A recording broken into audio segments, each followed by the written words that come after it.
time you walk into the room, got me feeling crazy, shot my heart boom boom. Any other boy would stare, but me I look away, cause you're making me scared. Trying not to breathe, 1, 2, 3. Assalamualaikum warahmatullahi wabarakatuh. Hello everyone, kembali lagi ya di channel YouTube aku, channelnya Gita Nurlayla. Nah, pada kesempatan ini aku akan menjelaskan nih kepada kalian tentang passive voice of simple past tense.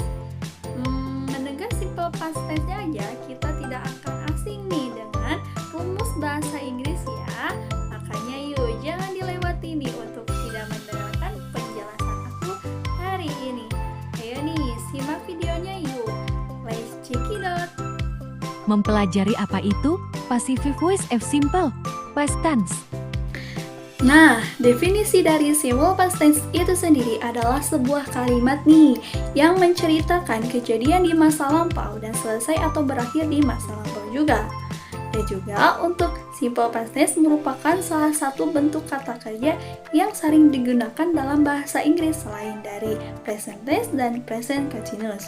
Pemahaman tense ini juga hampir sama dengan simple present tense, cuma waktunya saja yang berbeda. Dan juga ingat ya, untuk rumus pola kalimat aktif dalam bentuk ini adalah subject plus verb 2 plus object. Contohnya seperti the chef cooked the meal. Koki itu memasak hidangannya. Seperti itu ya. Nah, yang selanjutnya aku akan membahas tentang passive voice. Jadi, pengertian dari passive voice itu sendiri adalah bentuk kalimat di mana subjek menerima tindakan dari kata kerja.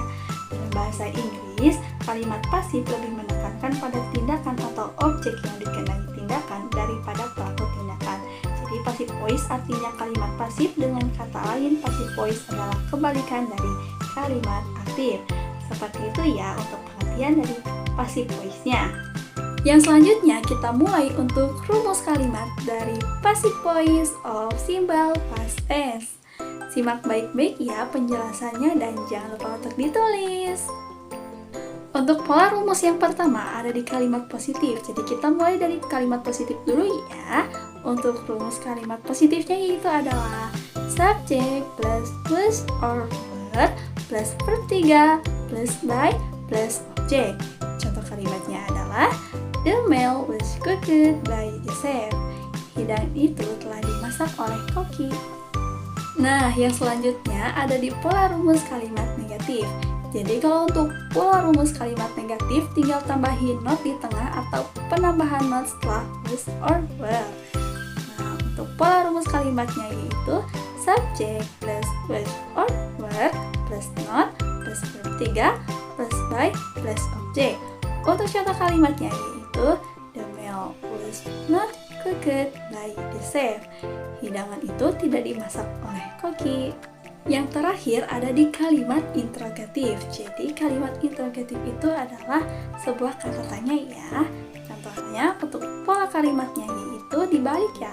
Was or were plus subject plus verb 3 plus by plus object. Untuk contoh kalimatnya yaitu was the meal cooked by the chef. Apakah hidangan itu dimasak oleh koki? Dan perlu kalian ingat ya untuk keterangan dari was or were, yaitu kalau was itu untuk digunakan sebagai kalimat tunggal ya. Kalau untuk were itu jadi kalimatnya kalimat jamak atau tidak menunjukkan satu. Jadi itu ya perbedaan antara was or were. Penggunaan kata antara was or were itu seperti itu ya. Was itu untuk kalimat yang tunggal, kalau were itu sebaliknya yaitu untuk kalimat jamak atau yang menunjukkan banyak. Seperti itu. Dan kalau ada yang bertanya-tanya nih, kenapa sih tadi waktu pencontohan ada makanan? Kan makanan itu tidak menunjukkan makanan itu satu atau banyak. Nah, jadi untuk tadi yang contoh dari makanan, terus pemakainya was karena makanan itu merupakan benda mati atau tidak hidup. Jadi kalau misalkan yang menunjukkannya benda mati atau tidak hidup, maka pemakainya pakai was ya. Seperti itu. Nah, yang selanjutnya ada contoh dari passive voice of simple past tense dari kalimat aktif dan juga kalimat pasif. Untuk contoh dari kalimat aktif passive voice of simple past tense adalah he watched the movie. Dia menonton film. Untuk kalimat pasifnya yaitu the movie he The movie was watched by him. Film ditonton oleh dia. Seperti itu ya untuk contoh dari kalimat aktif dan kalimat pasif dari passive voice of simple past tense. Membahas tentang perumusan-perumusan dalam bahasa Inggris, pasti nih kita tidak akan pernah luput ya dari kesalahan-kesalahan umum yang sering terjadi.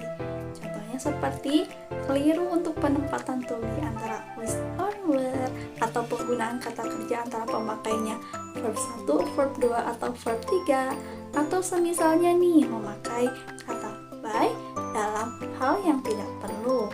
Makanya yuk kita boleh nih lebih teliti lagi ya untuk merumuskan bahasa Inggris, karena kalau misalkannya salah satu maka akan beda makna ke depannya. Nah, yang terakhir adalah kesimpulan. Jadi, kesimpulan dari pembahasan aku tadi yaitu passive voice dan simple past tense itu digunakan untuk menyatakan suatu pekerjaan kepada subjek pada waktu lampau. Jadi, struktur ini wajib dipahami atau harus diketahui agar bisa digunakan pada situasi formal ataupun informal. Nah, kenapa kita harus mengetahui dan mempelajari antara passive voice, simple past tense? Karena supaya tidak adanya kekeliruan dan tidak adanya kesalahan dalam penggunaan to be ataupun kata kerja antara verb 1, verb 2, dan verb 3. Jadi supaya kita itu lebih bisa membedakan antara kata kerja ya, kata kerja antara verb 1, verb 2, ataupun 3. Nah, cukup segitu ya untuk pembahasan yang dapat aku sampaikan. Terima kasih banyak buat yang sudah menyaksikan dan buat yang sudah belajarnya ya. Jangan lupa untuk menonton pembahasan aku nanti. Assalamualaikum warahmatullahi wabarakatuh. Jangan lupa di follow ya.